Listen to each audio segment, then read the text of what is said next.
तुम क्या उस वक्त जागोगे जब तुम्हारे महलों की मस्जिद पर नोटिस लग जाएगी, this is not a Waqf property? तुम क्या उस वक्त उठोगे जब दरगाहों के सामने नोटिस लग जाएगी, this is not a Waqf property? तुम क्या उस वक्त उठोगे जब कब्रिस्तान में जाकर कह दिया जाएगा कि तेरे अब्बा की खबर पर तू शबे बारात के दिन आकर फूल नहीं चढ़ाएगा, ये वक्त प्रॉपर्टी नहीं है? तुम उस वक्त रोगे, तुम उस वक्त जागोगे जब क़यामत का सूर फूंका जाएगा। ये वक्त है उठने का, सबूत दो अपनी जिंदगी का, अपनी क़यादत को बनाओ, अपने नुमाइंदों को कामयाब करो, यकीनन हराओ मोदी को, बल्कि अगर ताकत है तो उखाड़ कर फेंको इन लोगों को। नरेंद्र मोदी, उनकी सरकार वक्फ को खत्म करना चाहते हैं पूरे भारत में। कोई जायदाद वक्फ की नहीं रहेगी, मेरी बात मैं जिम्मेदारी के साथ कह रहा हूं, कोई जायदाद नहीं रहेगी वक्फ की। कलेक्टर को इतना पावर दे दिया जाएगा कि कोई भी कलेक्टर के पास जाकर बोलेगा, ये कलेक्टर साहब, ये जो यतीम खाना है, ये जो खानखा है, ये जो दरगाह है, ये जो मस्जिद है, ये वक्फ नहीं है। अब मेरे इस बोलने के बाद बहुत से लोग बोलेंगे, ओवैसी तुम क्या कह रहे हो, पागल हो क्या? कोई भी जाकर बोल देगा, अरे ये कानून में लिखा है, इस बिल में लिखा है। क्या लिखा है कि कोई भी रोड चलता आदमी जिसका वक्फ से कोई ताल्लुक नहीं होगा, वो जाकर कलेक्टर को बोलेगा इंक्वायरी ऑर्डर करो। कलेक्टर जैसे इंक्वायरी ऑर्डर करेगा, उसमें कोई टाइम लिमिट नहीं है। जब कलेक्टर इंक्वायरी लिखेगा, इंक्वायरी कंप्लीट होने तक वो प्रॉपर्टी वक्फ की नहीं रहेगी। आप तो चले गई प्रॉपर्टी आपके हाथ से, दरगाह आपके हाथ से निकल गई, खानकाह आपके हाथ से निकल गई, मस्जिदें आपके हाथ से निकल जाएंगी, कब्रिस्तान आपके हाथ से निकल जाएगा। इस तरह का गंदा बिल इस भारत की पार्लियामेंट में मोदी ने पेश किया। मोदी बोल रहे हैं डॉक्यूमेंट लेकर आओ। अगर आपके इलाके में 200 साल पुरानी मस्जिद है, कहां डॉक्यूमेंट मिलेगा? कहां डॉक्यूमेंट मिलेगा? हाजी अली की दरगाह पर दावे पेश करते हैं, खैर ट्रस्ट में, मगर वहां पर भी जाके बोलेंगे नहीं है। क्या करेंगे आप? और पॉलिटिकल रिप्रेजेंटेशन की अहमियत क्या है, मैं फिर से बता रहा हूं आपको। नरेंद्र मोदी ने वक्फ बिल का कानून पेश किया। नीतीश कुमार के पास सिर्फ 13 या 14 एमपी, कितने आसिम बखार? 13 है, 13 या 16? 13 है।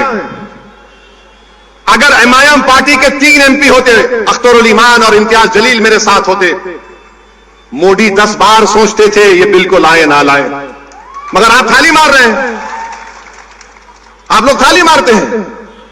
अगर हमारे 3 एमपी होते, वो कानून या वो बिल नहीं आता। मेरे भाई, इस तरह का बिल पेश किया, उस वक्त इतनी तकलीफ हुई कि मेरा रोंगटा पुकार कर कह रहा था कि क्या हो गया इन लोगों को जो 14.5 करोड़ है, 5 को नहीं जिता सकते? अपनी मस्जिद को बचाने के लिए, दरगाहों को बचाने के लिए, खानखाओं को बचाने के लिए तुम कब तक लड़ोगे, बताओ मेरे को? अरे मैं खराब हूं तो खत्म कर दो, मुझे हटा दो, मुझे दुनिया से निकाल दो, मगर तुम तो कायद बनो, तुम इत्तेहाद पैदा करो। कब तक तुम इस डर में रहोगे वो जीतेगा, ये जीतेगा? अरे कोई भी जीते उसको तुम्हारी मस्जिद से क्या मतलब? कोई भी जीते उसको तुम्हारी शनाख्त से क्या मतलब? कोई भी जीते वो तुमको क्या इंसाफ करेगा? इंसाफ तुमको करना पड़ेगा अपने लिए, आने वाली नस्लों के लिए। कौन क्या किए बताओ आपको? जब यह वक्फ का बिल पेश हो रहा था, उद्धव ठाकरे के पूरे एमपीज बाहर खड़े हुए थे, कोई लोग सभा में नहीं था। मुझे मोशन देना पड़ा इंट्रोडक्शन के खिलाफ। मेरे भाई जागो, मजलिस के लिए नहीं तो अपने लिए, अपनी नस्लों के लिए, अपनी शनाख्त के लिए जागो।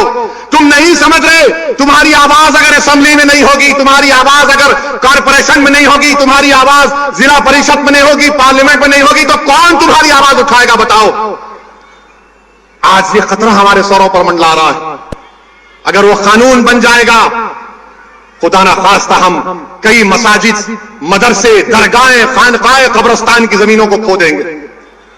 और आपको मालूम, दिल्ली में सच्चर कमेटी ने पेज नंबर 221 में कहा कि दिल्ली में 130 वक्फ की प्रॉपर्टीज पर गवर्नमेंट ऑफ इंडिया ने, यानी मोदी की सरकार ने कब्जा करके बैठा हुआ है।